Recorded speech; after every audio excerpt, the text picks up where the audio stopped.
kind of inverting to the inside, just like this. So generally when we do this, the lower I can get my leg, generally the better I'm going to be. Like you often see this taught with the foot kind of hooking very, very high on the hip. And really, depending on how good your dexterity is, the lower your leg can go, kind of the more effective you're going to be right here. If my leg is very high, there's a greater chance that he can disconnect my foot from his hip and start to initiate passes. So initially, if I have my scoop, I'm inverting my knee inside, and ideally I want to bring my leg very, very low. So see how my foot is kind of hooking almost close to his knee? And when I'm doing this, I'm kind of dorsiflexing my foot, and I'm using this outside part of my foot to kind of glue right into the side of his knee to create a good connection with him, just like this. And at the same time, my second leg can be doing a number of things.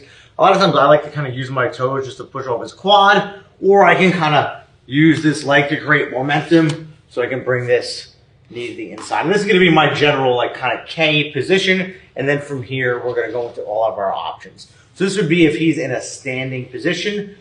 I have this scoop you see.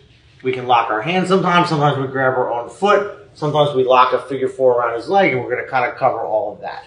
If he's on his knees, the position is a little bit simpler. Same idea. My legs are on the, just rotate this way. This side. My legs are going to be on the outside. I'm getting an underhook, but instead of being around his ankle, I'm going to be at his knee because he's on his knees, and I bring my knee to the inside the same way. We kind of make that like inverted knee position, and this time I'm going to be hooking on his hip. The same idea would apply. The lower I can go, the better, but because he's on his knees, you're not going to get much lower than the hip, and then I would be using this to off balance him and get into our positions.